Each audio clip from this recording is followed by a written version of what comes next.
famoso Museo de la Corrupción. En 2017 publicamos casi 70 historias de corrupción. Ahora queremos completar esa base de datos, con casos de entre el 2017 y el 2020. Sé parte de este proyecto. Haz vaca con nosotros. Necesitamos $20,000 y tu aporte será para la investigación periodística. La corrupción es un crimen. Hagamos memoria. Esta es una forma concreta y única de apoyar la lucha contra la corrupción y en favor de una sociedad transparente. Te invitamos a apoyar económicamente a este proyecto del Museo de la Corrupción, porque la memoria es el primer antídoto contra la impunidad. Hola, ¿qué tal, amigas, amigos? Bienvenidos al programa. Hola, Juan Carlos, ¿cómo estás? Fermín, buenas noches, amigas y gracias, amigos también, gracias por estar con nosotros. Estamos transmitiendo en vivo en nuestras cuentas de Twitter y Facebook. Gracias por su cordial atención. Así es, hoy es martes 28 de julio de 2020 y tenemos un invitado especial, el doctor Jorge Acosta Cisneros, con quien vamos a conversar en los próximos minutos. Vamos a dar la bienvenida. ¿Qué tal, doctor? ¿Cómo está? Buenas noches. Parece que está con el micrófono apagado. Se le apagó el micrófono al doctor, pero bueno. Ahí sí lo escucho. ¿Cómo está? Muchas gracias por esta invitación, licenciados. Un saludo para ustedes y para la importante audiencia de este prestigiosísimo medio. Gracias, doctor Acosta.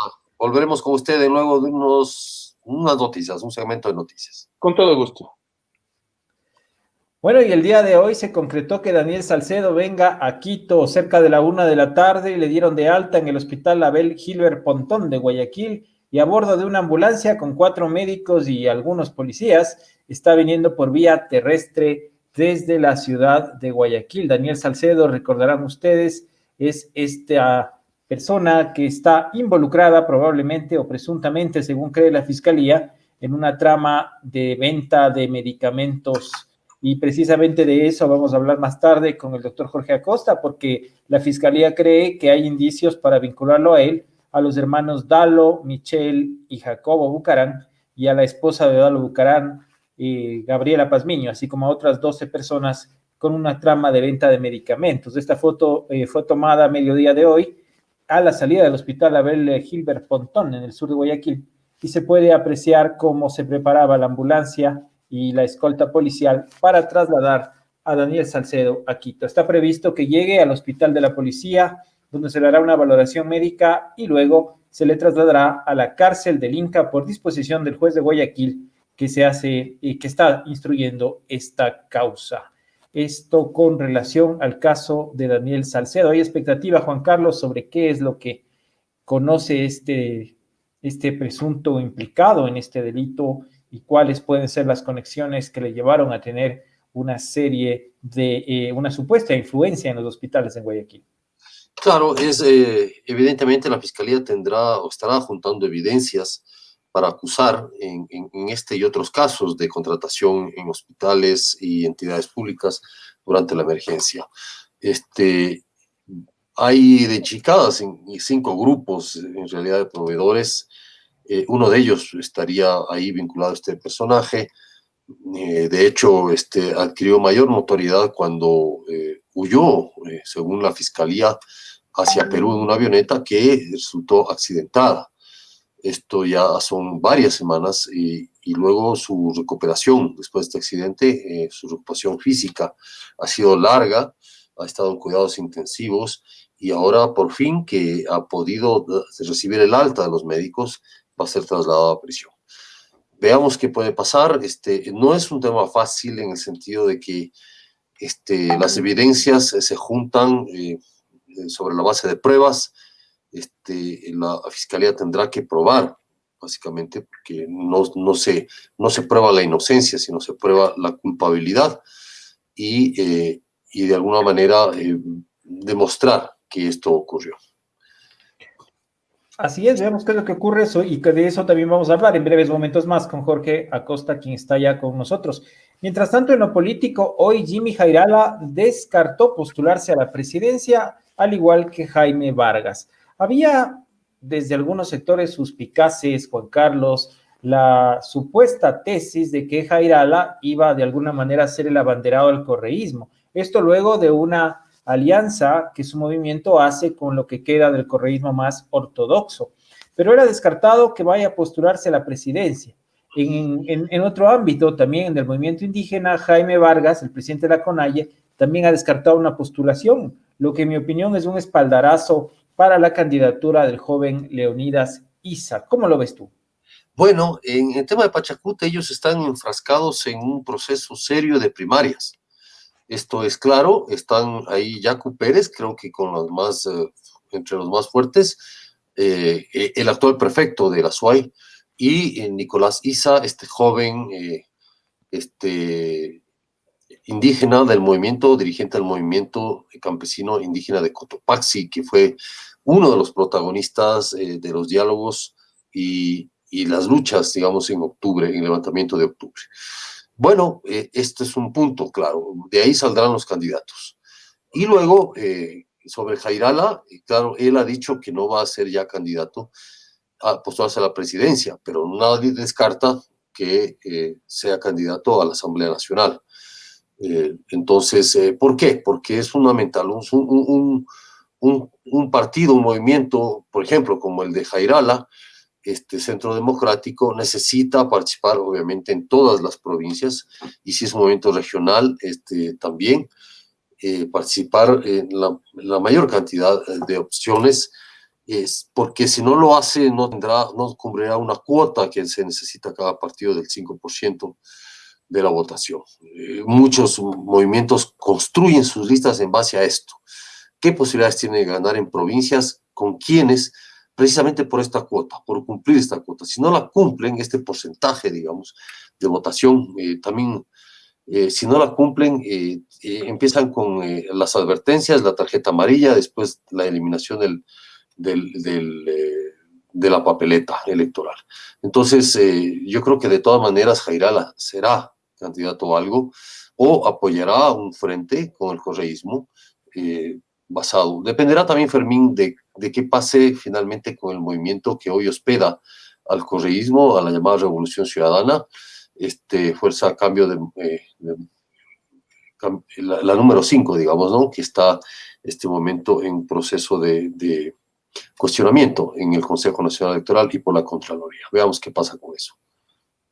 Y esta tarde el Consejo Metropolitano de Quito, mediante una transitoria en una de las ordenanzas, suspendió la matriculación vehicular para los particulares para este año 2020. Esto ya venía debatiéndose desde hace varias semanas ante la preocupación del público por la obligatoriedad de ir a los centros de revisión vehicular y exponerse eventualmente a un contagio de COVID.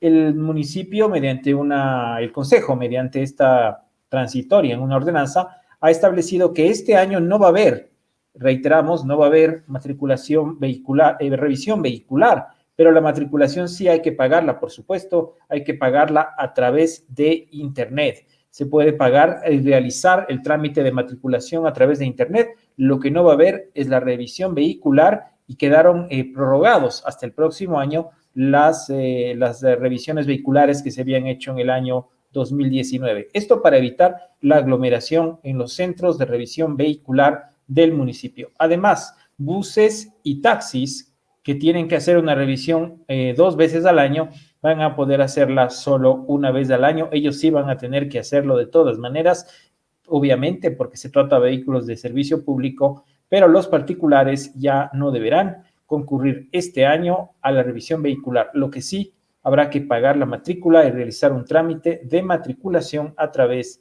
de Internet. Esta es una decisión que ya se había tomado, después se dio marcha atrás desde la Agencia Nacional de Tránsito y ahora nuevamente se ha vuelto a tomar en ese tipo de ping-pongs a los que ya estamos acostumbrados en el país. Y por otro lado, les contamos que sigue el tira y afloja con los tenedores de bonos y el plazo se acaba el viernes. Hay un cruce de comunicados entre un grupo de tenedores minoritarios de la deuda ecuatoriana y el Ministerio de Finanzas. Ambos se acusan mutuamente de manejos que no les parecen correctos. El gobierno les acusa a los tenedores de querer obtener una ganancia desmesurada y los tenedores de que les están cambiando las reglas del juego.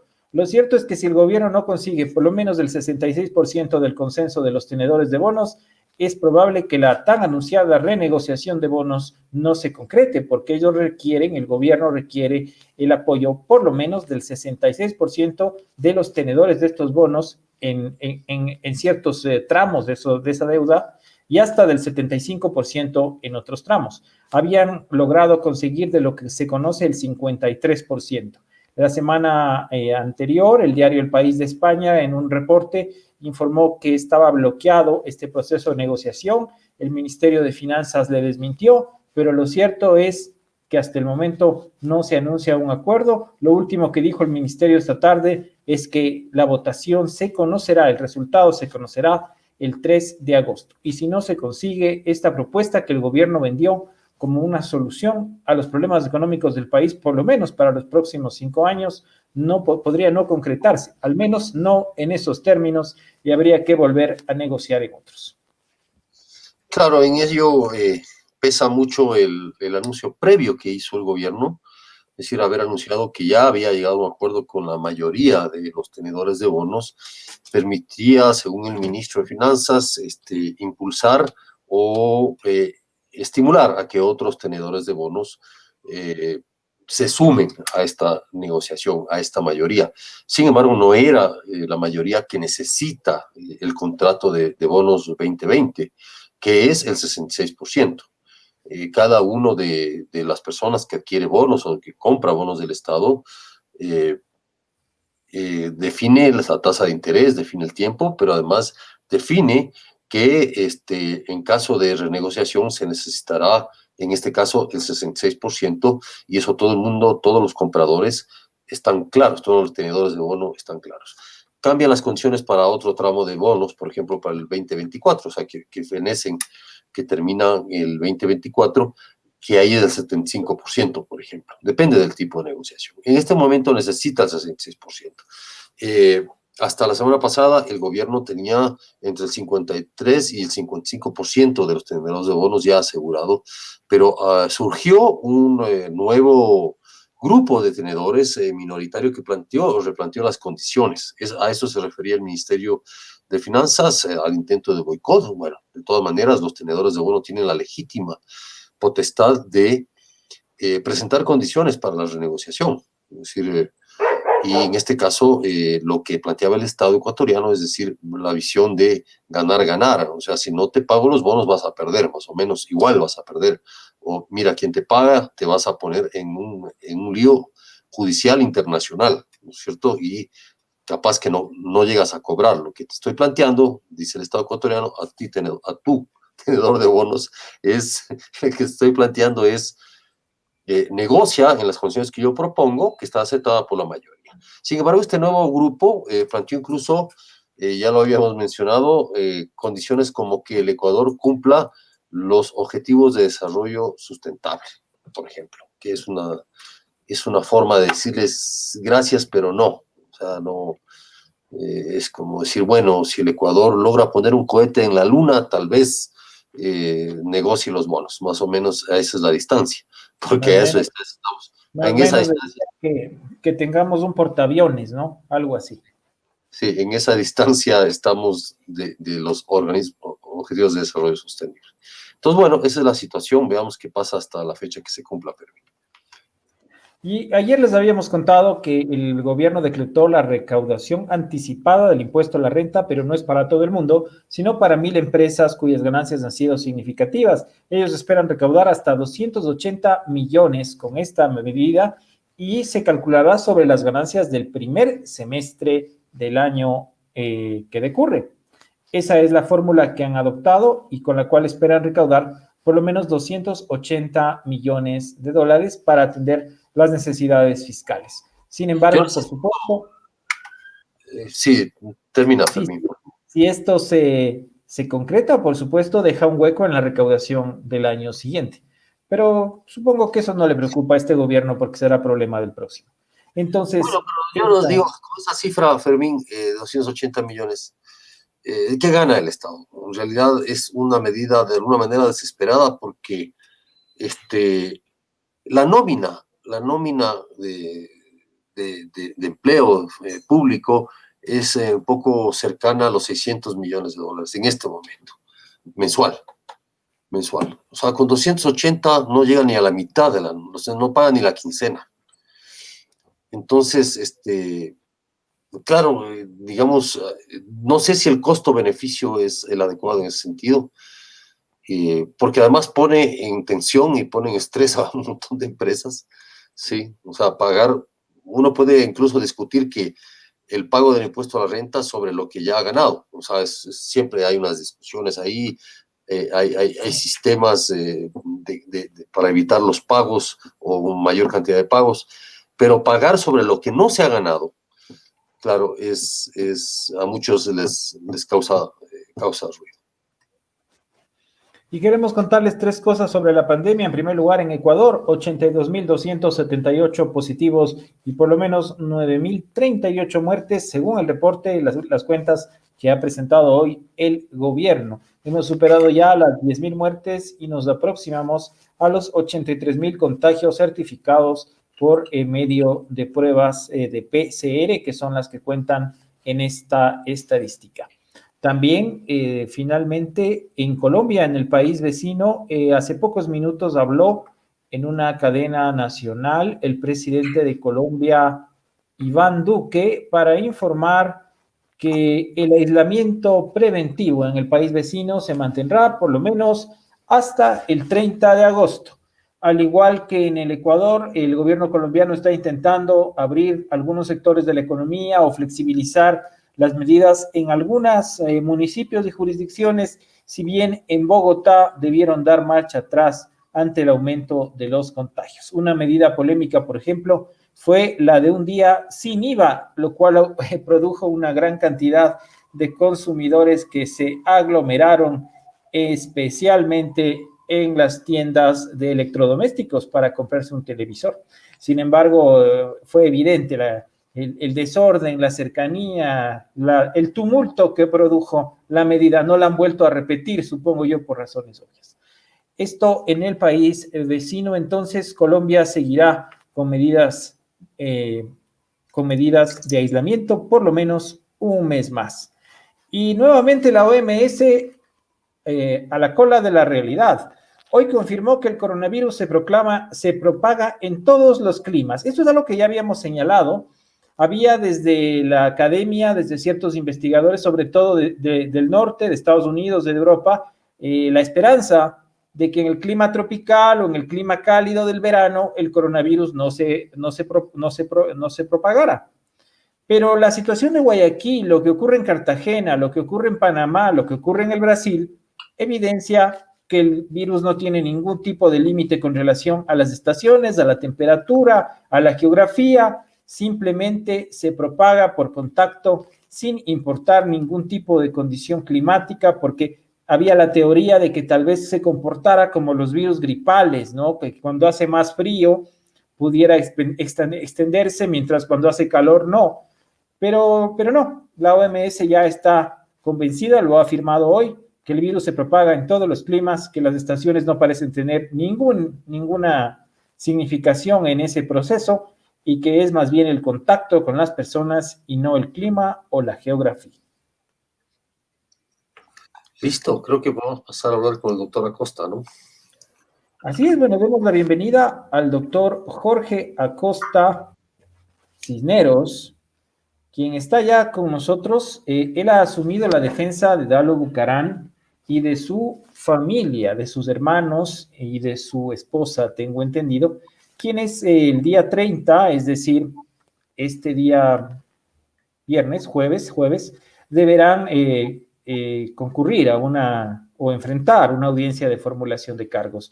Doctor Acosta, usted ha dicho que lo que hay es una guerra contra la familia Bucaram. ¿Quién les declaró la guerra a los Bucaram y por qué? Buenas noches.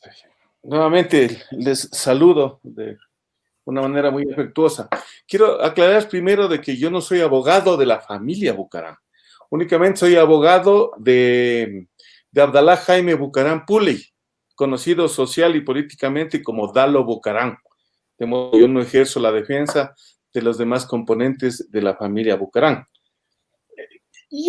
Yo establecí una comparación con la guerra ante esta situación que está viviendo Dalo Bucaram y los suyos, ¿no? Porque realmente se ha visto de que en los medios de comunicación y en algunos medios, ¿no? Y especialmente en las redes sociales, se ha destapado una verdadera carnicería en contra de los Bucaram. Pues les acusan absolutamente de todo sin presentar ninguna prueba. Por ahí, alguna señorita periodista dijo, Dalo Bucaram y su familia están en California.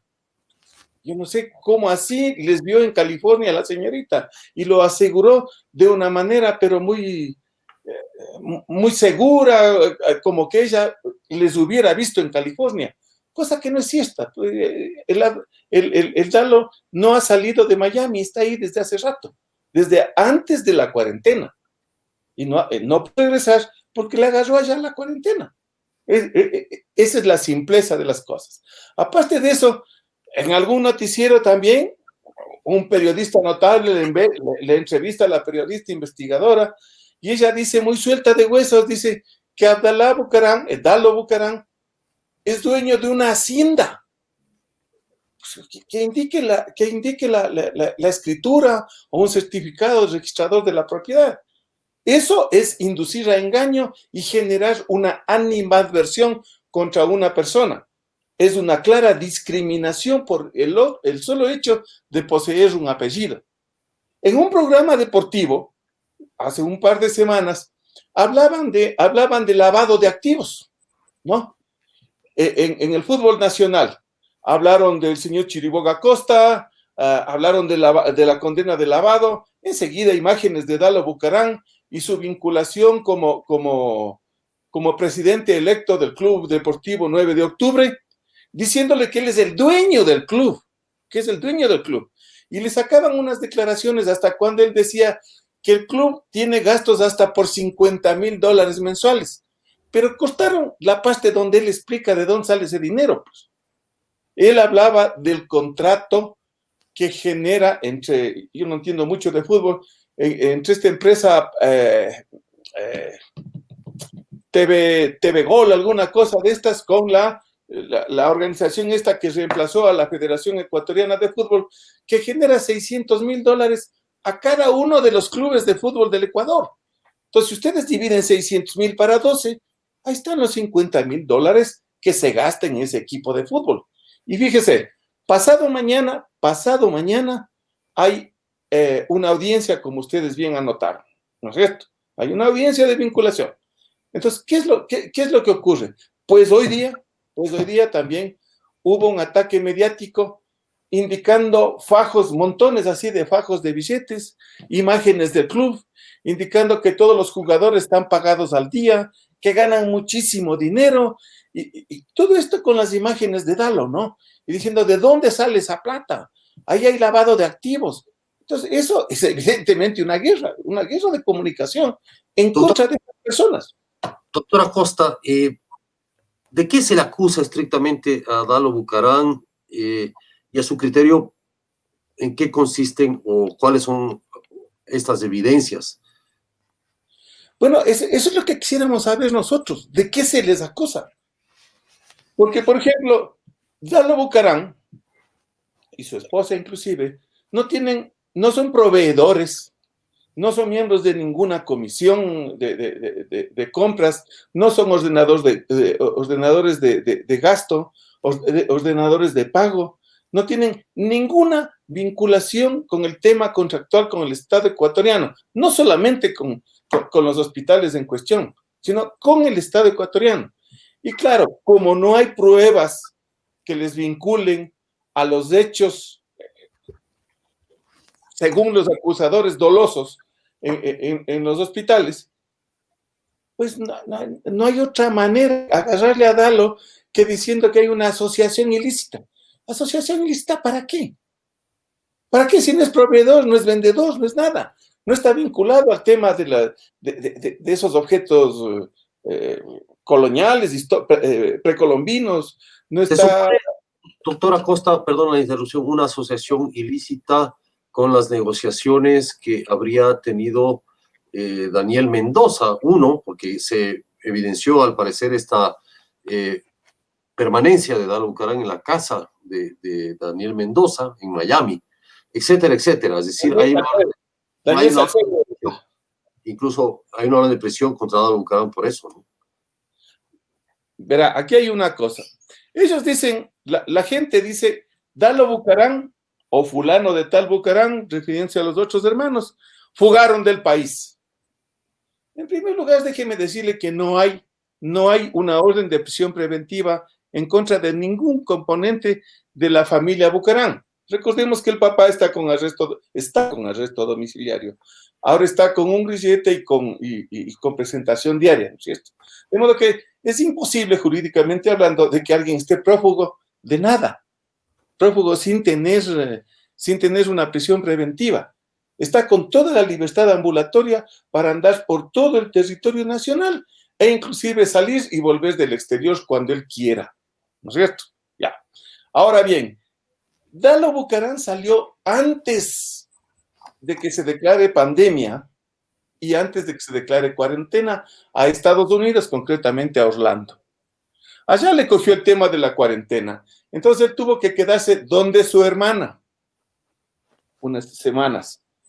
Como es un departamento pequeñito y Dalo Bucaram, sus hijos y su esposa son 6 en total, más 4 en ese departamento eran 10. Entonces tuvieron que salir para no estar fastidiando a la señora hermana. Y se fueron al departamento de un amigo de ellos de apellido Azar.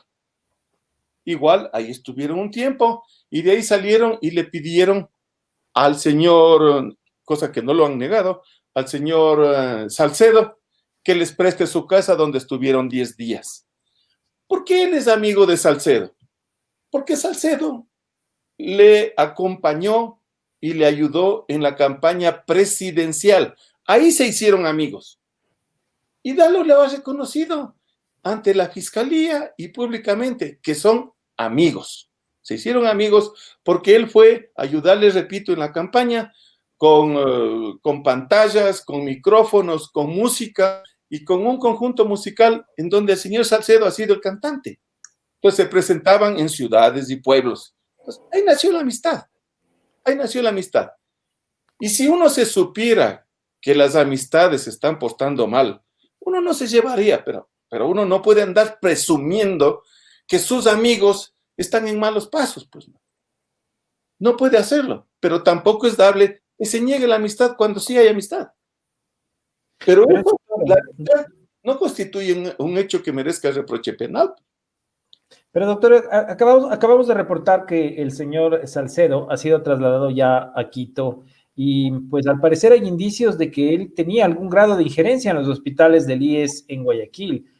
Usted ha dicho también en una reciente declaración, si hubo reparto de hospitales deberían declarar los que los repartieron, ¿no? Porque tanto monta el que reparte cuanto el que recibe. ¿Cree usted que eso es lo que le está faltando, la arista que le está faltando a la investigación de la Fiscalía? Vea, si el señor Salcedo tiene o no tiene vinculación, eso no le puedo decir porque hay dos procesos que se le han abierto a él, los cuales no están en mi conocimiento, no los he leído. Como estoy únicamente en el tema de la asociación ilícita, de ese es el que yo hablo con propiedad, porque lo conozco, ¿no es cierto? Ahora, claro, si es que ha habido esta injerencia en los hospitales, si se ha entregado a alguien en los hospitales, usted me dice al señor Salcedo, por ejemplo, en el evento no consentido de que ello haya ocurrido, es lógico preguntarse quién les entregó y por qué no les han tomado versiones. ¿Por qué no le han llamado a reversión al expresidente del Consejo Superior del IES? ¿Por qué no le han llamado a la señora ministra que es mencionada en tanto y en cuanto hay un problema de carácter penal con el hospital de Pedernales, en donde inclusive ha salido una conversación, nos hicieron conocer por los medios de comunicación, una conversación entre el señor Mendoza y algún otro diputado en donde mencionan a una ministra de Estado. Pero sin embargo, nadie le llama a declarar en este caso que involucra al señor Bucaram. Nadie. Absolutamente nadie. De lo que yo conozco, no se ha probado ningún vínculo de esta persona y de esta familia con la comercialización y venta de insumos de salud a los hospitales en cuestión, a este hospital Teodoro Maldonado Carbo y al hospital del sur, allá en Guayaquil. No hay absolutamente nada. Bueno, había cajas, se encontraron cajas en la casa de Abdalá Bucaram, ¿no? Cajas de insumos médicos. De Abdalá Jaime Bucaram Puley. No, del padre. Yo hablo por mi cliente. En la casa de Abdalá Jaime Bucaram Puley, conocido como Dalo Bucaram, no se ha encontrado nada. Cuando hicieron el allanamiento, la casa estaba sola. Ellos en Estados Unidos, como acabé de mencionar, en los Estados Unidos. Y entró la fiscalía con los policías, con los secretarios, revisaron absolutamente todo y no hallaron un papel que pueda ser por lo menos una receta para la gripe. No encontraron cheques, no encontraron dineros, no encontraron contratos, no encontraron envoltorios, cajas, insumos, mascarillas, no encontraron nada. Absolutamente nada. En la casa de él. Lo único que hicieron es poner patas arriba a todo. Dejaron desbaratando todito. Pero repito, no encontraron nada. Así que no se olvide que la responsabilidad penal no es delegable, es personal, personalísima. Con esto no estoy diciendo que los hermanos o el papá tienen alguna responsabilidad penal, no. Pero una persona no tiene por qué responder de lo que hace otra. Por hermano que sea, por amigo que sea, amigo íntimo, conocido social, conocido político. No se olvide que Dalo Bucaram y su esposa son personajes públicos. Su esposa fue, me parece que unas 2 veces legisladora. Además de eso, es una muy conocida presentadora de televisión en un canal ecuatoriano del puesto principal. Y Dalo Bucaram ha sido legislador y ha participado en una campaña electoral como candidato a la presidencia de la República. ¿Se imaginan ustedes la cantidad de gente que toma relación con ellos, que se fotografían, etcétera? A ver, no pueden responder. Yo decía al señor presidente anterior, le tomaron fotos hasta con personas que habían tenido temas de narcotráfico. Eso no significa que él era narcotraficante. Doctor Acosta, se acusa a Dalo Bucaram de asociación ilícita, ¿es cierto? ¿Pero con qué? Digamos, ese es el cargo que se Ese es el cargo. ¿Asociación ilícita para? Yo no sé, asociación ilícita ¿para qué? Si él no es vendedor, ni comerciante, ni importador de insumos sanitarios, él es abogado, él ejerce su profesión, tiene su despacho con el señor abogado Azarri y otro ciudadano que se me escapa el nombre. Son 3 los socios de ese despacho. Tienen contratos de asesoría con empresas, abordan juicios, lo que hace un abogado ordinariamente, pues no. Sí. A eso se dedica. El rubro de él no es el comercio. De nada que se le parezca a insumos ni a cualquier otro objeto susceptible de comercialización. Solo abogado. Y las declaraciones de impuesto a la renta lo dicen, todas. Muchos de comunicación dice que tiene declarado en cero. Todos podemos entrar a la página del SRI y comprueben cuánto es lo que está declarando él mensualmente. Y después se puede hablar en pro o en contra, si declara o no declara, si evade o no evade. Doctor, pues, ¿se emitió o no se emitió una orden de arresto por 24 horas para investigación en contra de Dalo Bucaram? Porque nosotros obtuvimos una documentación que evidenciaba que sí se había emitido esa orden. Correcto. Lo que usted dice es cierto, es una detención para motivos de investigación. No es una orden de prisión preventiva, ni nada que se le parezca. No es para llevarlo a la cárcel, sino para llevarlo a que declare. ¿No es cierto? Pero ¿cómo iba a declarar si él estaba en Estados Unidos? Pues? Y ni siquiera habían señalado día y hora para recibir la versión. Después de eso, dándose cuenta de esto, señalaron día y hora, pero no le notificaron. De ahí pasó el tiempo, entramos los abogados, señalamos domicilio, volvieron a señalar nuevo día y hora, por tercera ocasión me parece, esta vez sí, ya notificándole a través de sus abogados. ¿Y él qué hizo? Se presentó y declaró, rindió su versión. Así que prisión preventiva no ha habido, nunca, en contra de él, ni de ninguno de la familia. Repito, el único que estuvo con medida de carácter personal por esta restricción ambulatoria en el domicilio fue el papá. El resto no, pues. Fíjese, yo me reía el otro día. Dice, ha fugado del país Jacobo Bucaram. Uno fuga cuando tiene orden de prisión.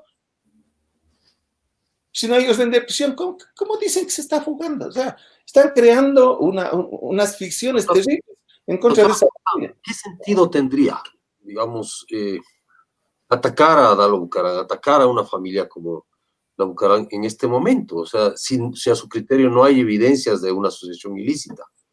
Tapar a la gente que es verdaderamente responsable, pues.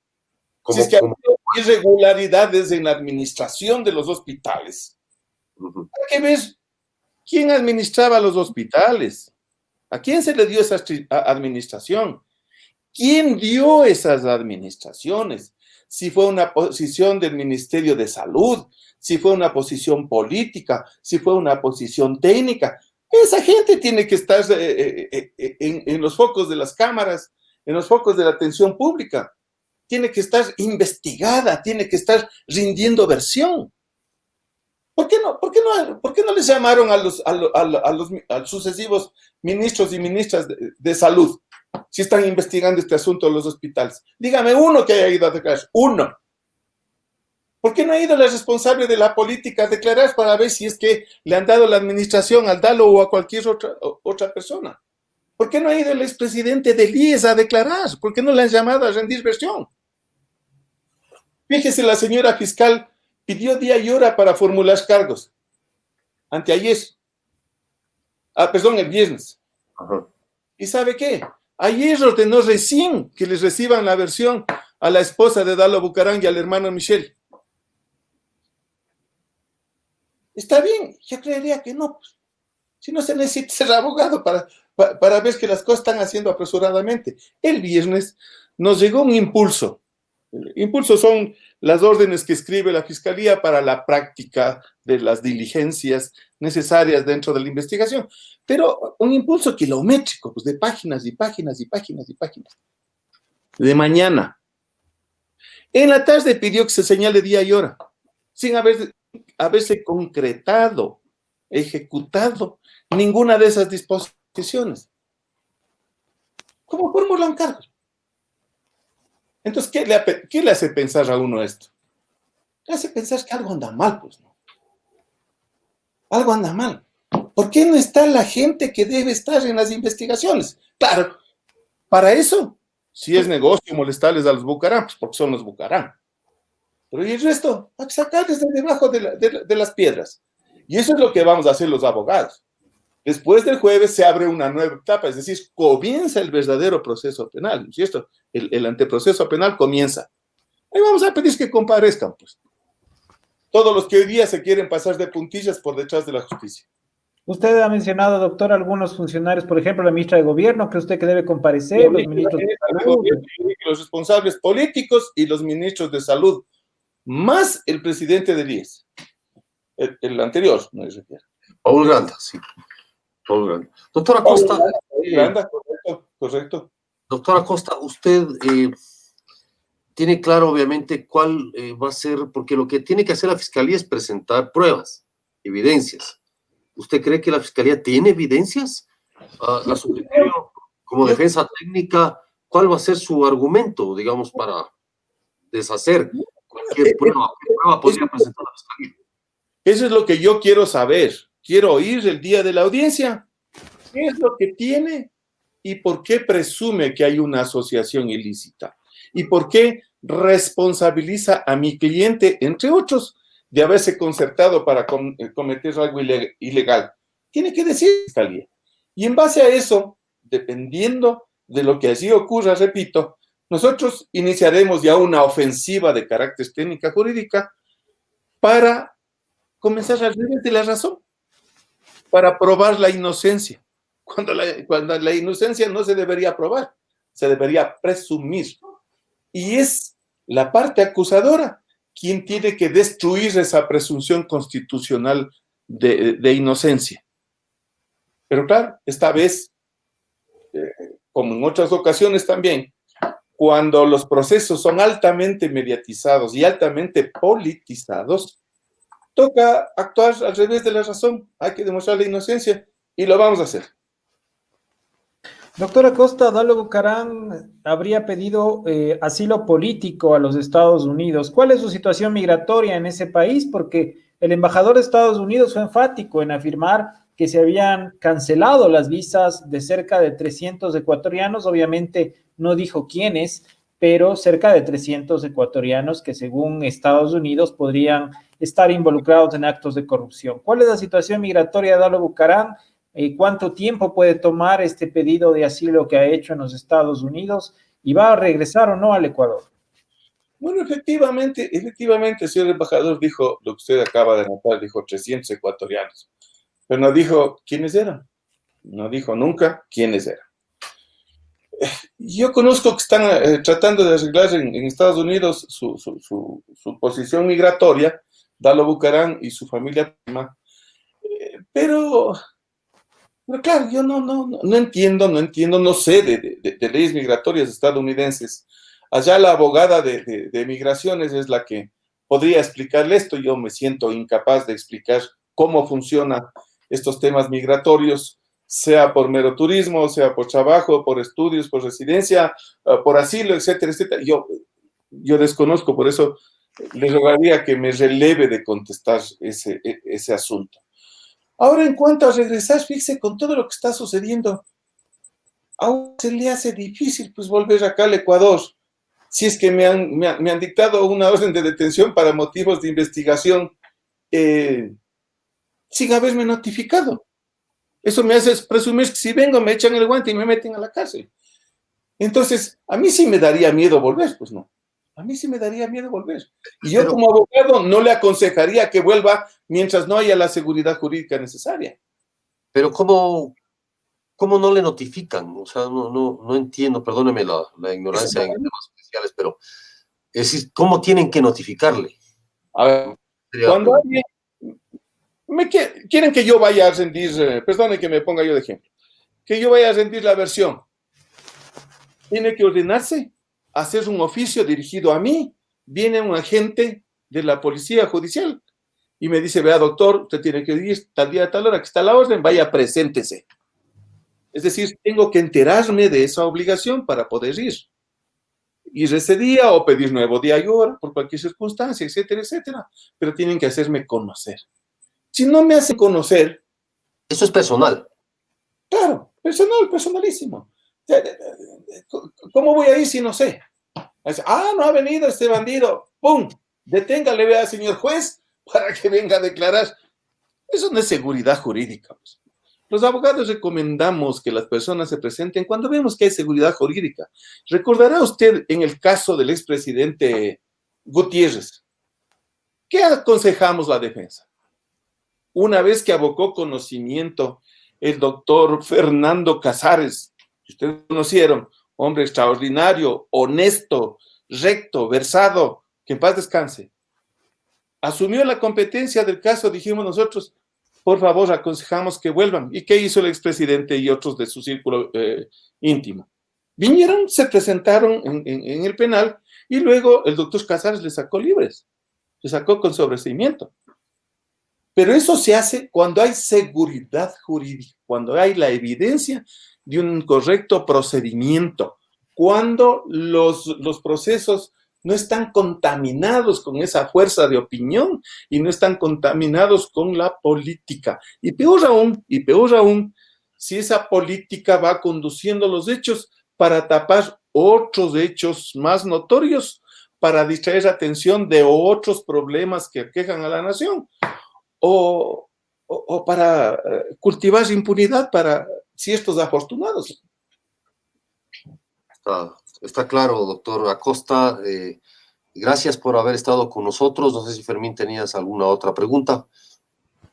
No, finalmente, doctor, ¿no le parece una salida fácil esa de achacarle todo a una supuesta presión mediática? Porque al final los periodistas no firmamos las órdenes de captura, pues. Las firman los jueces, los fiscales, y supongo que ya están grandecitos y saben qué hacer, ¿no? No creo que porque un periodista pone algo en Twitter o se dice algo en un noticiero, esto influencie tanto el juicio de los operadores de justicia. ¿No es una salida fácil esa? Aunque usted no lo crea, influye, e influye mucho, mucho. Por eso en Estados Unidos, cuando hay un exceso de atención de la prensa, cuando hay una evidente conducción de la opinión pública, los juicios son cambiados de sede por la contaminación comunicacional que existe. ¿No es cierto? Yo sé que los periodistas no firman las órdenes de captura, pero un buen número de ellos dictan condenas antes de que se acaben los juicios. Y eso lo estamos viendo a diario. No son todos. Hay un gran sector de la prensa muy respetable que no lo hace. Sí, o sea, de acuerdo.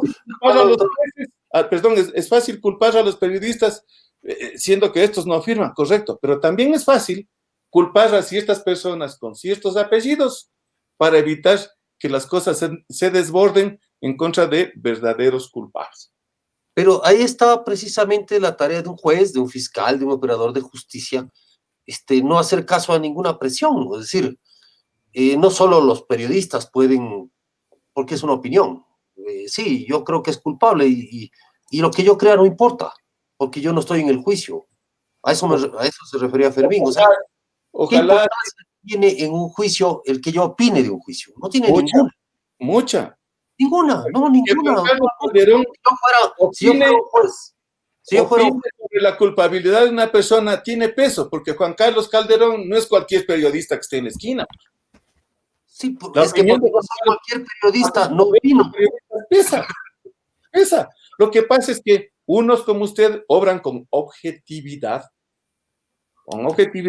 otros obran con la pasión. Entonces, en el país comienza a pesar más la opinión de la mayoría que la verdad.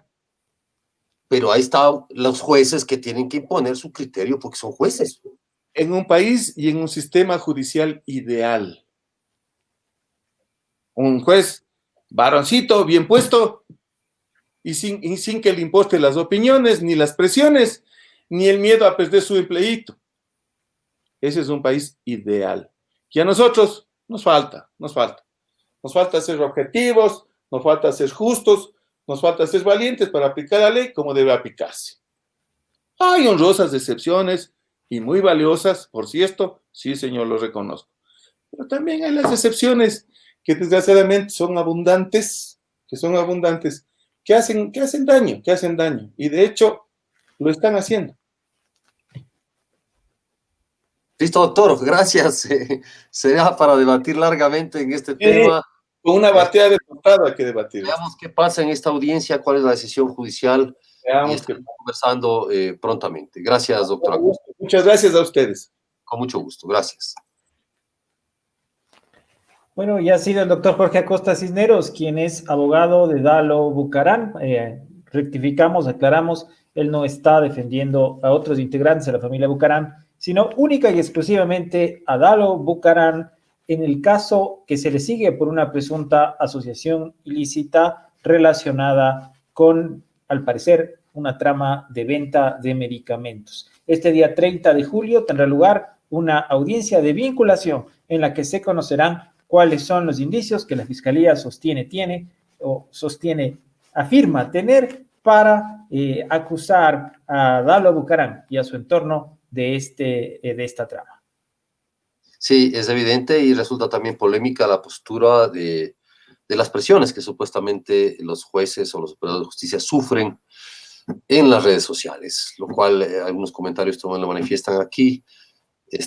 También los acusados tienen derecho y se defienden en redes sociales y pueden ejercer presión también sobre los jueces en ese sentido. Es decir, es eso, o sea, las redes sociales no pueden ser convertidas tampoco en tribunales, no lo son, los temas judiciales se debaten en los juzgados, en los procedimientos, y un juez que ponga como pretexto, es que me presionan en las redes sociales, es mejor que cambie de oficio.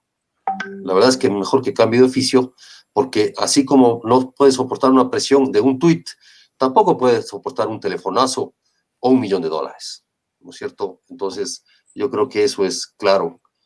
El sistema de justicia no puede tener ese tipo de pretextos. Así es, bueno, ha sido Jorge Acosta y antes de concluir nuestro programa queremos recordarles nuevamente la posibilidad que ustedes tienen de adquirir el libro de Carlos Arcos Cabrera, el libro Crónica, el diario de cuarentena de Carlos Arcos Cabrera. Este es un libro que este escritor ecuatoriano ha preparado durante su encierro entre marzo y mayo de 2020 con ocasión de la pandemia. Al adquirir este libro en formato digital, ustedes apoyan al periodismo independiente de este portal. La donación sugerida es de $5. Ustedes pueden hacer un depósito o transferencia a la cuenta que vemos en pantalla, es la 0029207046 de Banco Guayaquil, y una vez que nos remitan la constancia a nuestro correo planb.com.eg@gmail.com, recibirán a vuelta de correo este ejemplar del diario de cuarentena en formato PDF de Carlos Arcos Cabrera. Esto ha sido todo por esta noche, Juan Carlos. Muchas gracias, Fermín. Gracias a ustedes su atención. Gracias por sus comentarios. Lamentamos que algunos de ellos hayan sido ofensivos. No podemos evitarlo, pero como siempre hacemos un llamado a la tolerancia, hacemos un llamado a contestar o plantear argumentos en lugar de descalificativos y ofensas. Las ofensas no aportan en nada al debate público, no ayudan a nada ni a nadie. Muchas gracias. Gracias, buenas noches. Buenas noches. Vuelve el exitoso Museo de la Corrupción. En 2017 publicamos casi 70 historias de corrupción. Ahora queremos completar esa base de datos, con casos de entre el 2017 y el 2020. Sé parte de este proyecto. Haz vaca con nosotros. Necesitamos $20.000 y tu aporte será para la investigación periodística. La corrupción es un crimen. Hagamos memoria. Esta es una forma concreta y única de apoyar la lucha contra la corrupción y en favor de una sociedad transparente. Te invitamos a apoyar económicamente a este proyecto del Museo de la Corrupción, porque la memoria es el primer antídoto contra la impunidad.